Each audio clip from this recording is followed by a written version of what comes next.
Hello everyone, আপনারা সবাই কেমন আছেন? আজকে হুট করে প্ল্যান করি আমরা বাইরে লাঞ্চ করব। কেন হুট করে বলছি? মেয়ের এক্সাম চলছে, এর মধ্যে আমি চাচ্ছি না বাইরে যাব, কিন্তু তারা চায় অনেক দিন বাইরে যাই না, বাইরে যাবই। তো আমরা রেডি হয়ে অলরেডি বের হয়ে কাচ্চিভাইতে চলে আসছি। আর কাচ্চিভাইতে এসেই ভিতরে ঢুকতেই আমরা দেখতে পাচ্ছি এত সিরিয়াস, কোথাও কোনো টেবিল ফাঁকা ছিল না।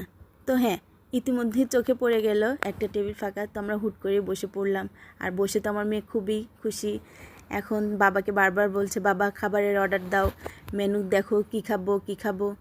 এই বলতে বলতে আমি দুপুরকে একটু বললাম হাই দাও, আর সে হাই দিল মনটা ভালো করার জন্য।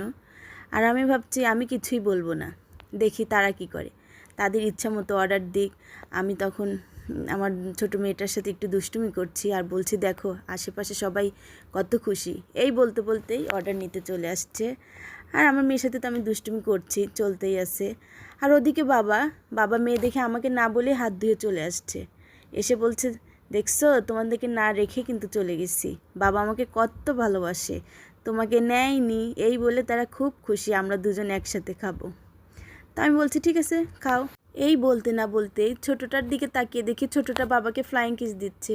ও মা, তার মানে আমি কি, আমি কাদের সাথে আসছি? পরে খুবই রিকোয়েস্ট করে বললাম সাফু মা আমাকে একটা ফ্লাইং কিস দাও না, আর সে আমাকে একটা দিল। তখন ভালো লাগলো, না আমিও তাদের সাথে আসছি। যাই হোক, কথা বলতে বলতে আমাদের খাবারটা চলে আসলো। আমরা খাবারে অর্ডার করেছিলাম কাচ্চি আর চিকেন বিরিয়ানি।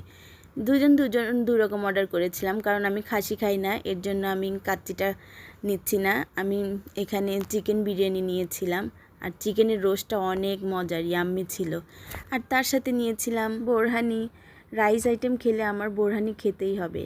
আর দেখতে পাচ্ছেন চিকেন রোস্টটা কত ইয়াম্মি ছিল। আর এদিকে আমার মেয়েকে বলছি মামুনি তোমার কাচ্চিটা কেমন? সে বলছে খুবই ভালো। আর তার বাবা ওই দিক থেকে বলছে আমার দিকে ধরো, আমার দিকে ধরো। আমি বলছি তার কাছে নাকি অনেক বেস্ট লেগেছে। আর আমার মেয়ের মুখে রুচি নেই, সে অসুস্থ, তাই বলছে শশা দেখে আমাকে শশা দাও। এই বলতে বলতে আমাদের খাওয়া শেষ করে মা মেয়ে র্যাম্পিংয়ে হেঁটে হেঁটে হাতটা ধুয়ে আসলাম। আর হাত ধুয়ে আসতেই তার বাবা বলছে এবার এপাশে বসো, ওরা দুই বোন আলাদা সাইডে বসুক। এরপরে আমাদেরকে একটা কুপন দিয়ে গেল, আর এটা ছিল কাচ্চি ভাইয়ে 1000 টাকা বিল হলে একটা করে কুপন দিবে, যে কুপনের ফার্স্ট প্রাইজ থাকবে রয়্যাল এনফিল্ড। আর মেয়ে এই খুশিতে তার হাতের ঘড়িটা খুলে গেছে, সে বুঝতেই পারেনি। সে বারবার বলছে এবার বাবাকে আমি রয়্যাল এনফিল্ড গিফট করব। আর আমার মেয়ে খুবই খুশি, সে এই রুম ওই রুম ঘুরে ঘুরে দেখছে। আমরা মূলত